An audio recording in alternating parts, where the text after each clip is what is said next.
Do you guys know of the Battle Royale genre?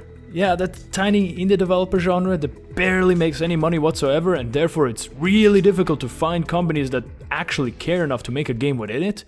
Well, don't worry, for Ubisoft is here to the rescue to bless us with their own take on Battle Royale, called Hyperscape. A fast-paced first-person shooter with vertical level design that makes Dark Souls look like it was made by interns, and gunplay that makes Six Siege look like they're using water pistols. Oh god, okay, I should probably stop with the sarcasm. Hyperscape is Ubisoft's attempt to cash in on the already oversaturated Battle Royale genre. And you know what? I don't care. Companies depend on making money, therefore they can do whatever they deem necessary to reach that end goal. But for me, as a consumer, it's important that the end product is more than just a shameless cash grab. But is Hyperscape more than just that? Let's find out together.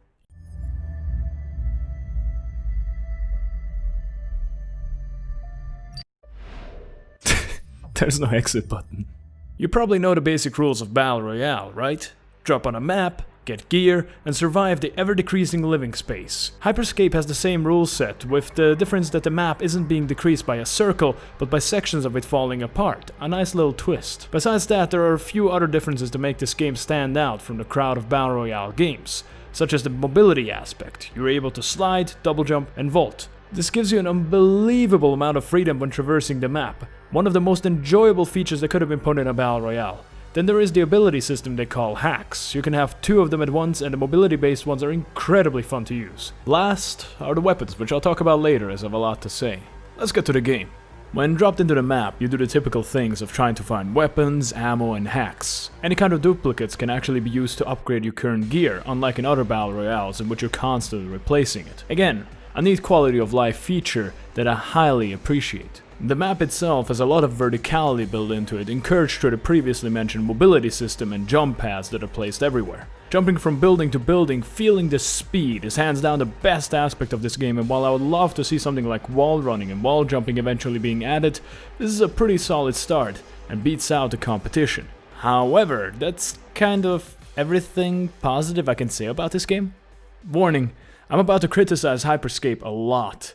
First, the map design is uninspired. Hyperscape is being advertised as a title that embraces cyberspace, Ready Player One, Daft Punk aesthetics, but that begs the question, why on earth? The map is a dull-looking, pale, repetitive, generic real-life city. Like, is this really the limit of artistic innovation and creativity when looking at the aforementioned marketing material? Seriously?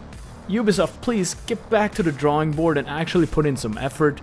Second, while the mobility aspect encourages going from high ground to high ground, everything else in this game does not. If you decide to go to the rooftops, you'll become very visible for everyone else in close proximity.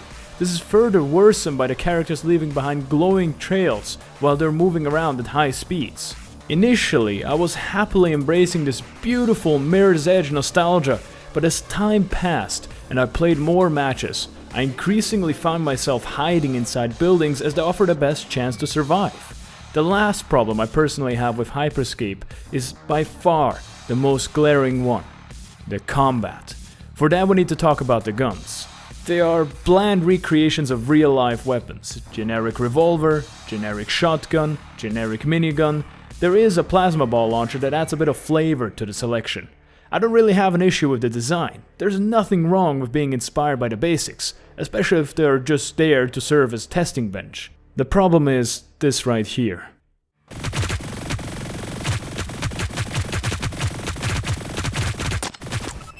A.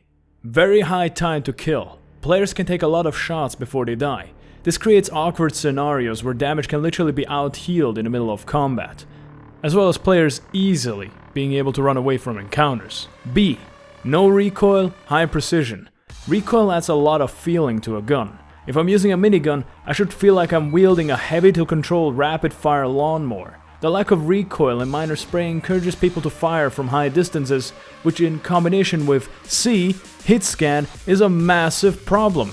Hit scan refers to bullets not being treated as projectiles but as straight lines that travel at incredibly high speed until they hit a player, often instant or near instant. Most of the weapons in Hyperscape are hit scan.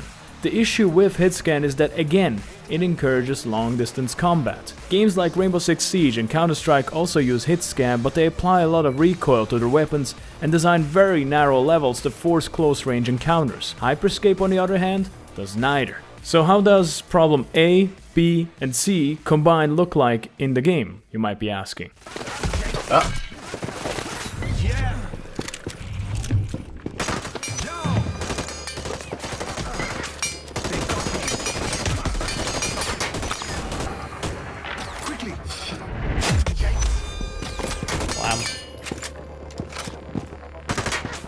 Really? Really? Fucking game of cat and mouse.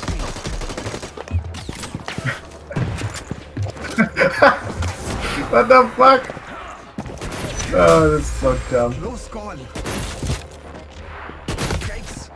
I think so. Nope, he's trying, but he's dying. It's a mess. You know how people complain about Fortnite being a game where everyone just constantly jumps around while shooting at each other, completely ruining every encounter? Well, Hyperscape is that, times 50. It's like giving Fortnite cocaine and crack at the same time. This caused me to despise every single combat scenario in the game. When fighting other players, you might as well pray to whatever gods you believe in, because the outcome is often decided by which player can jump more frequently. If you're not jumping around to avoid damage, you can just abuse the insanely low cooldowns of the abilities, like me here, switching between invisibility and ball form to literally become untouchable. My endgame strategy after many matches became to hit easy targets while going from building to building, keeping to low ground and abusing invisibility. This tactic has always ranked me within the top 10 of players. The reason why I didn't win most of them being another unique mechanic to Hyperscape.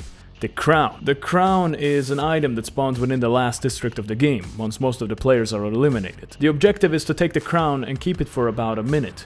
If you successfully do that, you win the game. Sounds like a neat mechanic, right? Well, if you like hunting down Mexican jumping beans, sure. Alternatively, you might end up in a situation like this one, where the crown holder is hiding on top of a high building and no one can access it, as none of the leftover players has the hack to climb that high. Super fun way to lose, nah? If you're not the loner type of guy, you can sign up for Squad, which is 3 players in a group versus 32 other 3-player teams. That's definitely going to be a completely different experience, right? Psych! Got you! It's the same thing. I mean, no surprise there. Not like it was advertised to be much different. The only special thing is the death mechanic. As long as at least one squad member is alive, the rest of the squad can serve as invisible and invincible scouts, relaying information to squad mates. They can also be respawned at respawn stations by allies an infinite amount of times, as far as I understand. Squads is basically everything you love and hate about Hyperscape, just with 2 more players. Same map, same guns, same everything else. Which is fine, if you like the base game, that is. There is one last thing I would like to talk about before I wrap this up. The way Ubisoft plans to sustain this game for the time being. The microtransaction store, of course. Oh, wait, this is it? Some recolors and an edgy, dull-looking reskin for your character? Well, maybe the prices are good. 900 currency for a purple sniper rifle. That would be... Excuse me, what? $10? $10 for a weapon recolor? And of course the edgelord skin is 1,200 points, so you can't just get the cheapest currency pack. Nuh-uh. You gotta pay more than $20 for that.